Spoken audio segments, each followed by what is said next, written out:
My name is Walter Kowalski, and at 63 years old, I thought I'd seen enough of life to know better. I'd buried my wife, raised my kids, built something from nothing with my own two hands, and I still managed to be fooled by a woman who smiled at me over a cup of coffee at a hardware store in Sudbury, Ontario, on a Tuesday morning in October.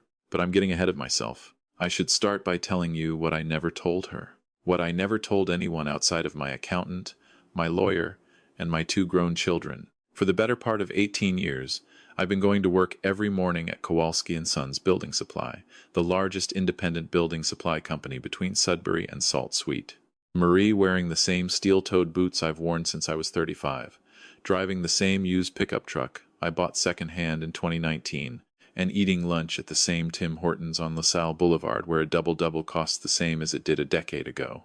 My employees think I'm the warehouse operations manager. My neighbors think I'm a widower who works too hard and doesn't take enough vacations. And until 11 months ago, the woman I was planning to marry thought I was a man of very modest means, living carefully on a foreman's salary, grateful for every dollar. She was wrong about all of it. The company is mine. Every square foot of the warehouse, every delivery truck, every contract with every contractor from here to Espanola, all of it. My late wife Diane and I built it together starting in 1991 when we had nothing but a second mortgage on our house and a stubborn belief that Sudbury needed a good local supplier who wouldn't treat tradespeople like inconvenience. When Diane passed from ovarian cancer in 2017, I kept the name Kowalski & Sons because my son Patrick and my daughter Marie Claire both have shares in the business, and because changing it felt like erasing her. I kept coming to work in my boots because the alternative was sitting at home alone with her photograph and a bottle of rye, and I wasn't ready to do that. I kept my ownership quiet because I'd learned, slowly and painfully, that money changes how people see you. Not always in obvious ways. Sometimes it's subtle. The way a conversation shifts when someone finds out what you're worth. The way people stop telling you hard truths. The way certain kinds of people start finding you very interesting all of a sudden. So I kept my head down, worked alongside my staff, and let most of the world believe I was just Walter from the warehouse. That's the life I was living when I met Deborah. She was looking at weather stripping in the retail section of our store, holding two different products up to the light and frowning at them like they'd personally offended her. She was about my age. I later learned she was 61, with silver hair she wore, pulled back and reading glasses pushed up on her forehead. She looked sensible and sharp and a little bit impatient. I liked her immediately. I told her the foam tape would compress too much over a Canadian winter, and she'd be replacing it by March. She laughed and asked if I worked there. I said I did. She bought the rubber seal instead, shook my hand, and walked out. I thought about her for 3 days. On the Friday, I drove past a cafe on Elm Street that I'd never been to, and saw her sitting in the window with a book. I'm not a man who does impulsive things. I parked the truck. I went in.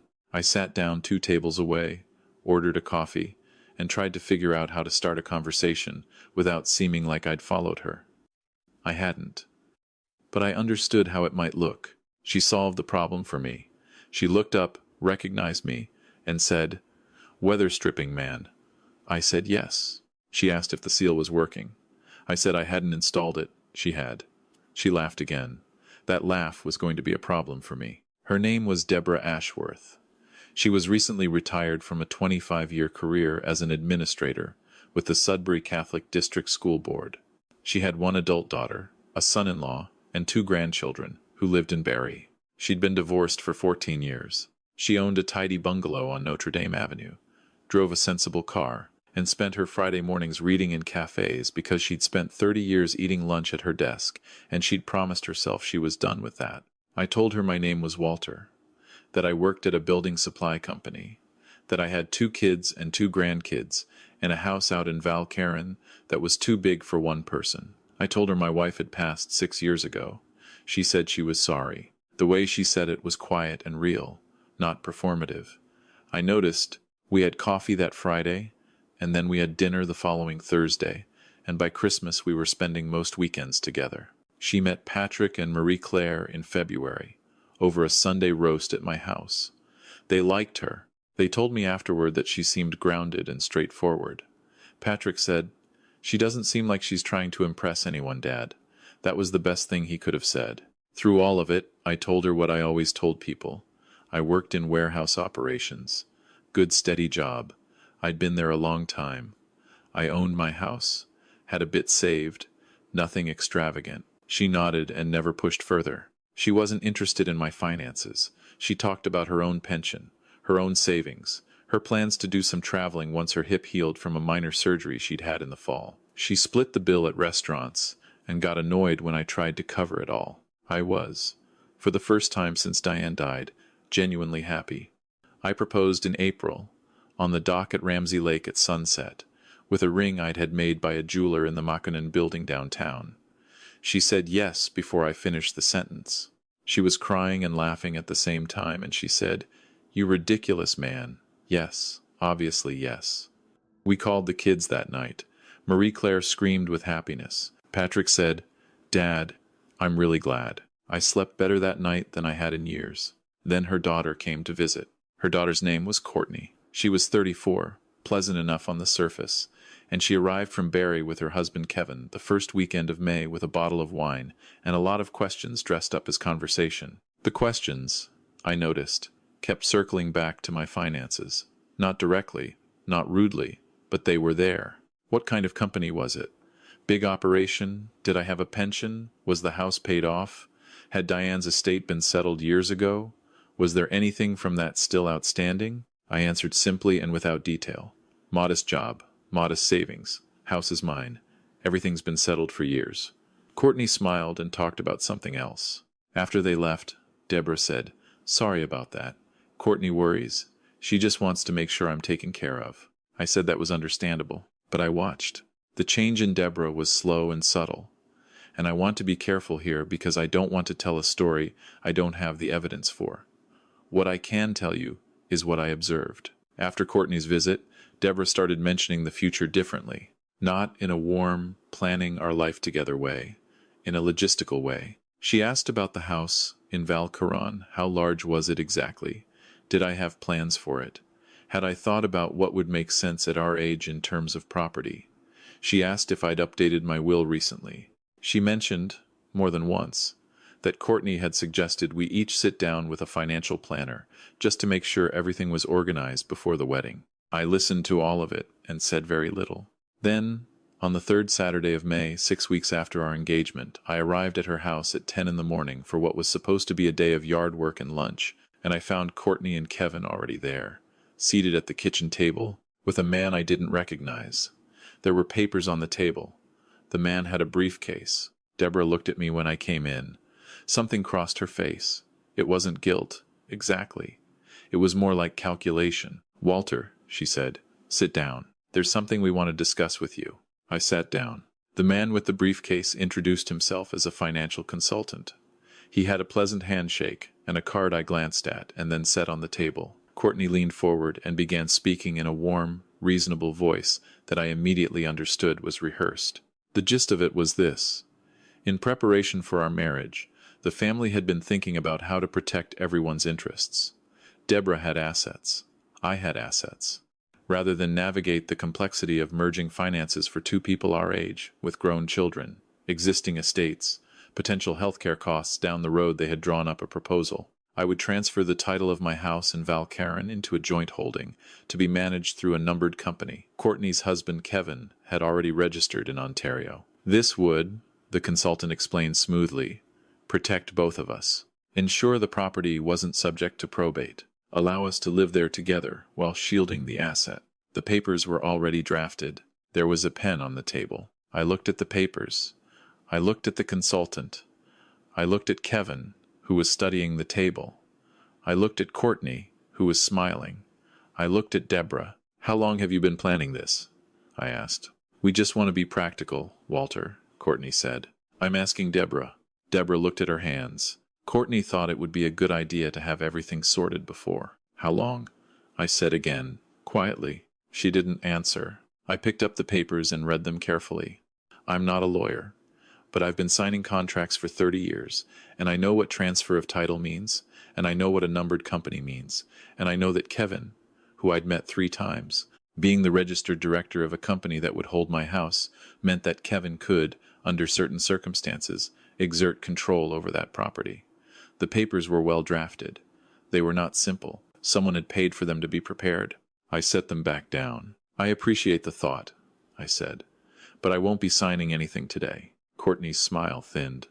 Walter, I understand it seems sudden, but this is really in everyone's interest. Then there's no rush, I said. If it's genuinely in everyone's interest, it'll still be a good idea next month. And the month after. The consultant started to say something. I looked at him calmly, and he stopped. I stood up. I said, Deborah, I'm going to give you some time with your family. Call me when you'd like to talk. I picked up my jacket. I walked out. I sat in my truck for about 4 minutes in her driveway. Then I called my lawyer. My lawyer's name is Sandra Furtado, and she's been handling my company's legal work for 11 years. She answers on the second ring for me. I described what had just happened. She was quiet for a moment, and then said, Walter, get me a copy of those papers. I told her I hadn't taken them. She said, then describe them to me exactly. I did, as precisely as I could remember. She listened and said, the numbered company registration, did you get the number or the name? I hadn't, but I remembered Kevin's last name. She said she'd look into it. Then she said, Walter, you know what I'm going to ask you? I said yes. She said, does she know? I said no. She was quiet again. Then, you need to decide what you want to do here, because this could be a lot of things. It could be an overprotective daughter who doesn't understand that what she's drawn up is effectively a transfer scheme. Or it could be something else. A pause. How well do you actually know this woman? That question stayed with me for the next 4 days. I want to be honest about those 4 days, because I think they're important. I didn't want to believe that Deborah knew what she was doing. I'd spent 14 months with her. I'd watched her refuse to let me pay for things, watched her get frustrated when I suggested something too expensive, watched her bring groceries to my house because she said it was unfair that I always cooked. I'd watched her grieve, in her quiet way, for the life she'd wanted and hadn't had. I believed she loved me. I also believed that Courtney was something Deborah didn't fully know how to refuse. Sandra called me back on the Wednesday. The numbered company had been registered in February, 2 months before I proposed. Kevin was the director. Courtney was a listed shareholder. The company's described purpose was real estate holding. February. I sat with that for a long time. That evening I drove to Deborah's house. She opened the door and looked at me with an expression I couldn't entirely read, something between relief and apprehension. I came inside. We sat in her living room. I didn't say anything for a minute. Then I said, the numbered company was registered in February, Deborah, 2 months before I proposed, before either of us had any reason to be organizing assets. She looked at the window. That means someone was planning this before we were even engaged, I said. Someone was expecting me to propose, and expecting that when I did, I would sign papers transferring my home to a company your son-in-law controls. She was quiet for a long time. Finally she said, Courtney said you were a simple man, Walter. She said she just wanted to make sure I was protected. Protected from what? I said. A simple man? She said men like you sometimes, later in life, they hide things, that you might not be what you seemed. I almost laughed. Deborah, I need to show you something. I handed her a single sheet of paper. It was a printout from the Ontario Business Registry, Kowalski and Sons Building Supply Limited. Sole voting shareholder, Walter M. Kowalski. She stared at it. I said, I'm not a warehouse operations manager. I'm the owner. I have been since 1991. The building, the fleet, the contracts, all of it. I let her read the page. I kept it quiet because I've kept it quiet for 30 years, not to deceive you, because I wanted to know who I was to people before they knew what I was worth. She looked up at me with an expression I will never completely forget. It was complicated. There was shame in it. There was something that might have been grief. There was also, I noticed, something that looked a lot like anger, and I wasn't sure if it was directed at Courtney or at me. You lied to me, she said. I didn't tell you everything, I said. There's a difference, and I'm willing to talk about whether that difference matters. But right now, I need you to be honest with me. Did you know about the company registration? Did you know it was set up in February? The silence stretched out. I knew Courtney was looking into things, she said finally. She told me she was getting advice.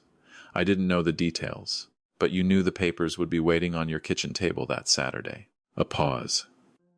Yes, I nodded slowly. I want you to understand something. I said. If you'd told me what was happening, if you'd come to me and said, Courtney is worried, she's pushing me to do this, I don't know how to handle it, I would have helped you. I would have called a lawyer and made sure your real interests were protected, properly, transparently, with both of our names on something fair. She was crying now, silently, looking at her hands. Instead, I said, I walked into a room with a consultant and pre-drafted papers and a pen on the table. And I don't know, Deborah, whether that was Courtney's plan that you got pulled along with, or whether you wanted the same thing she did and hoped I wouldn't notice.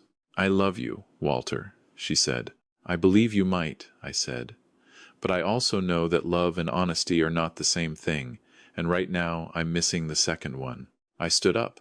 I told her I needed time to think. I told her I wasn't going to make a decision in her living room, with both of us, emotional. I drove home, and I sat in my kitchen in the dark for about an hour, and I thought about Diane, and about what she would have told me to do. She would have told me to stop being a romantic fool. She would have also told me to be fair. I tried to be both. Over the next 3 weeks, Sandra looked carefully into the numbered company, into Kevin's financial history, and into a few other things I'd asked her to look into. What she found painted a picture. Kevin had been named in a civil suit 4 years earlier, a property dispute in Barrie that had been settled out of court. Courtney had declared personal bankruptcy in 2018 and had been discharged in 2020. They had, according to what Sandra could trace through public records, accumulated significant debt since then. Deborah, I was quite certain, did not know any of this about her own daughter. I made an appointment to see Deborah on a Sunday afternoon. I brought Sandra's summary not to hurt her, but because I thought she deserved to know. I sat across from her at her kitchen table, the same table where the papers had been waiting for me 6 weeks earlier, and I told her what we'd found. She listened. She didn't interrupt. By the time I finished, she had stopped crying. She'd moved past that into something quieter and harder. She was using me, Deborah said. It wasn't a question. She may not have seen it that way, I said. But yes, the goal wasn't to protect you.